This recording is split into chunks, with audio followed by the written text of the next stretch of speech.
Welcome to the Family Fork Podcast, a show about prioritizing anti-inflammatory nutrition so that you can lose weight, have more energy, and still feed your family meals that they will love. I'm Ashley Malik, and my mission is to give you simple solutions for nutrition so that you can finally reach the health and wellness goals that you have been after. Let's get started. I had something entirely different planned for today's episode, but after the month that I just had, I knew I needed to share it with you.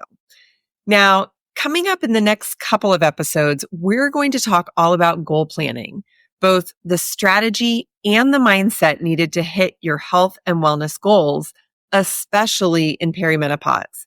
So you're definitely going to want to tune in for those. But today, we're going to talk about the month that almost made me quit everything, like quit my health journey, quit my business, quit parenting. Well, no, that's not really possible, but you know what I mean.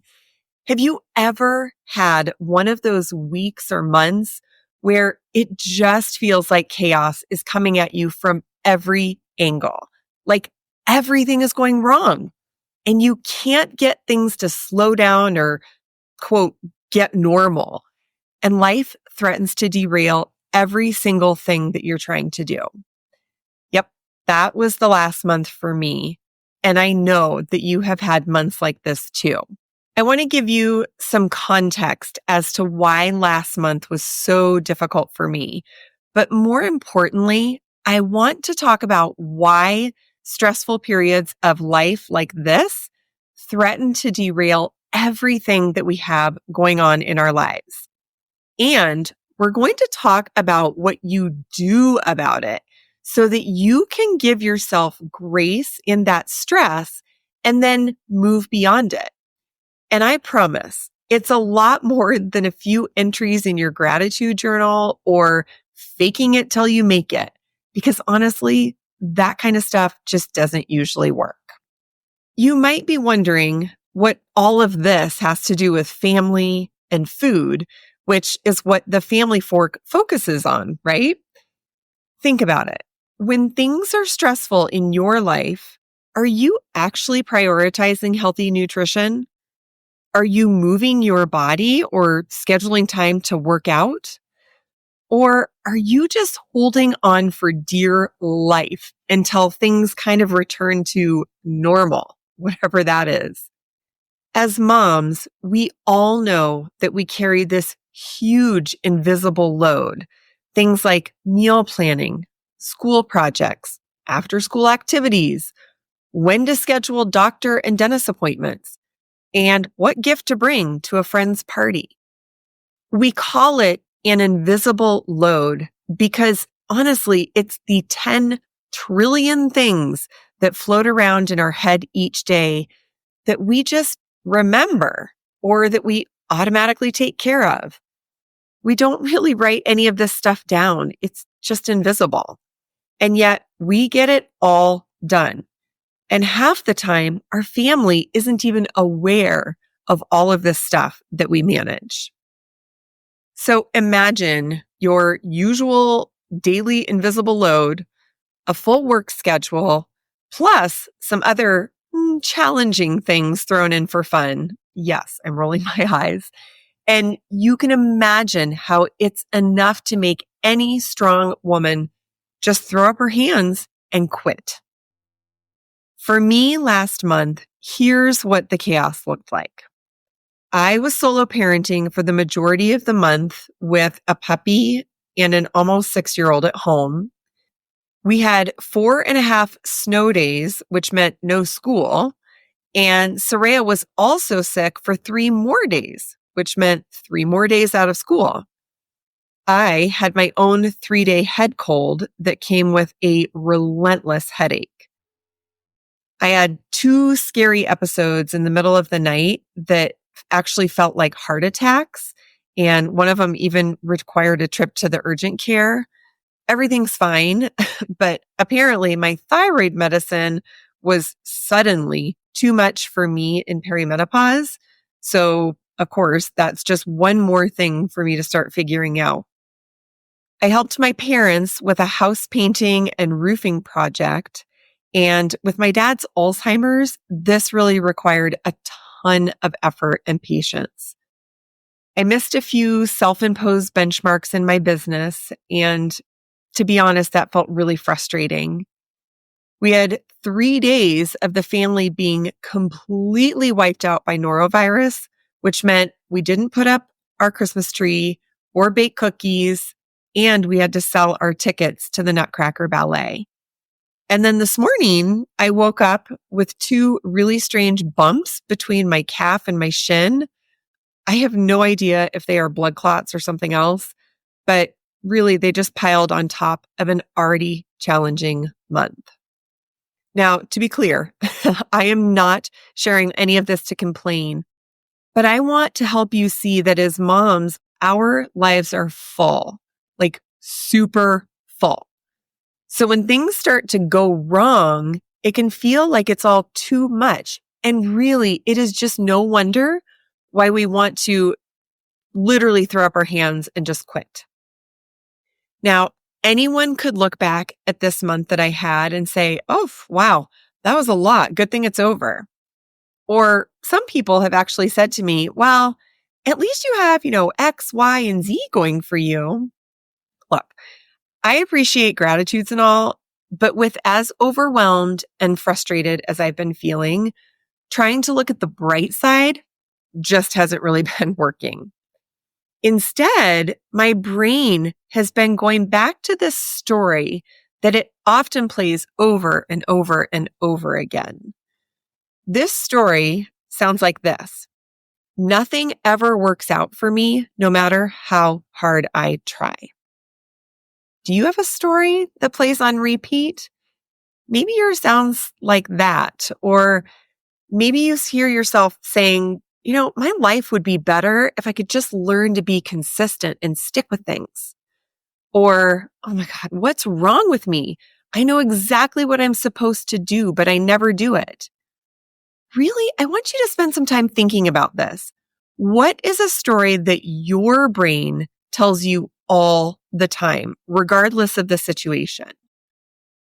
Why is it important to uncover the story that plays on repeat? Because it is actually this story that changes your actions, it changes your thoughts, and it ultimately changes your outcome. So when I hear the story of nothing ever works out for me, my brain sends me straight into protection mode. I stop trying new things because honestly, my brain is just trying to conserve energy at that point. I don't take chances because my brain doesn't want to risk failure. I mean, when you look at the past month that I had, you can imagine that I'm already feeling like a little bit of a failure. I stick with things that are predictable because that also feels more comfortable. You see, it's our brain's job to keep us safe, to conserve energy, avoid pain, and seek pleasure. That's all that our brain wants to do. So when we have a month like this, it is truly just human nature to pull inward, to stop trying, and to just wait it out. Can you relate to that? That feeling of I'm just waiting until it all passes. But the reality is that we need to really dig into our story that's playing on repeat and figure out what it's making us do and what it's stopping us from doing. The next time your story starts playing loudly, I want you to stop and take some notes. First of all, notice, what is the story stopping you from doing? If your story is, oh my God, what is wrong with me? Do you think that you're going to be bold and try something new, like a new recipe or a new workout? No, you're not going to take any risks. It's stopping you from taking risks. Or if your story is, oh, my life would be so much better if I could just be consistent, you're probably not adding something new to your daily calendar, because really, one more thing added would just be another opportunity for you to be inconsistent, which it's going to make you feel like a failure. So the second thing you should do when you hear your story playing so loudly and consistently is, what are you actually doing? So for me last month, I was overwhelmed AF, but I was sitting in that overwhelm and I wasn't asking for help. I was definitely pushing things off in the hopes that I'd get to them eventually. Like, seriously, if you just looked at my laundry room right now, you will know what I mean. And if I am really honest with myself, I was doing what's called buffering. I was kind of trying to self-soothe with things like watching Netflix. I'm currently watching Suits and I love it. Internet surfing and going to bed super, super early, like 7:00 at night. When you can get super, super honest with yourself and write down what you're doing and what you're not doing when that story starts playing on repeat, you will see how that story is actually giving you the outcome that you have. You see, it wasn't the events of last month that almost broke me. It felt like it, but really it's how I thought about them that truly gave me my outcome. Because remember, I woke up most days saying to myself, oh my God, nothing ever works out for me, no matter how hard I try. That led me to pulling inward, buffering with Netflix and sleeping, and essentially just freezing in the hopes that things would blow over soon enough. But ultimately, this kind of feeling and those actions really just left me feeling out of control of my life, my schedule, my house, my routine. I didn't feel like I had control over anything. So by getting clear and honest about what I did and didn't do last month from a thought and mindset perspective, it's actually helped me to plan differently for a new month. I have already planned for areas where I will ask for help. That's huge for me.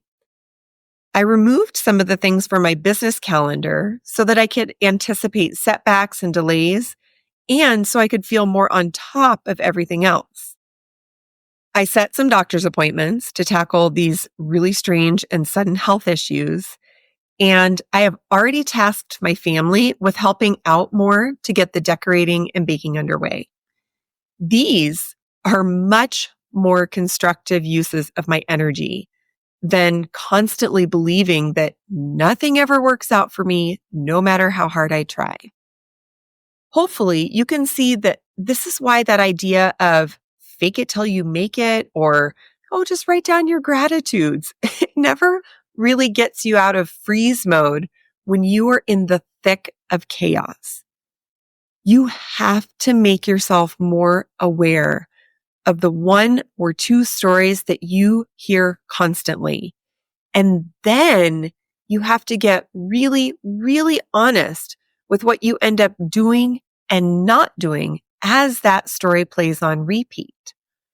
Because once you can do this and figure this out, you can help your nervous system feel safer and more at ease. And when you feel more at ease, it is easier to handle the inevitable ups and downs that are simply a part of life. If nothing else, I want you to know that I see you today. I see how much you're juggling, that invisible load that you're holding, the hopes and dreams that you're wishing for, and the frustration you feel when it seems like everything is crashing down around you. I really see you because I feel that same way, probably more than I care to admit. But doing this work to uncover the stories that our brain gives us is ultimately what helps us move forward to create the life that we really want. This is the deep thought work that we do in the Method, which is my program for moms in perimenopause. We really learn how to uncover those stories you hear constantly every day. And then we make a plan for getting out of freeze mode when the chaos settles in.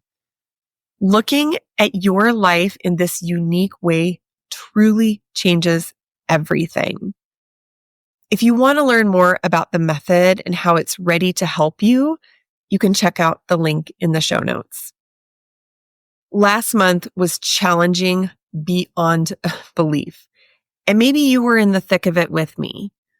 But while you know that you're strong and resilient, sometimes you need a little bit more. When you start hearing that story that your brain plays on repeat, I want you to ask yourself, what am I doing and what am I not doing? Then it's up to you to use that information to create a plan to help your life feel more safe and more calm. Life, it's funny, it's never going to go as planned, and there will always be curveballs around the corner. But if we can manage our brain and the stories it gives us, we have a much better chance of feeling safe, calm, and in control of our lives. And I know that you'll agree with me, that feels like a much better way to approach each and every day. Thank you for listening today. I am so grateful to spend this time with you. Be sure to connect with me at ashleymalek.com, where you can explore free resources, meal plans, and more. And if you found today's episode valuable, please share it on your socials so that we can help more midlife women reach their health and wellness goals. See you next time.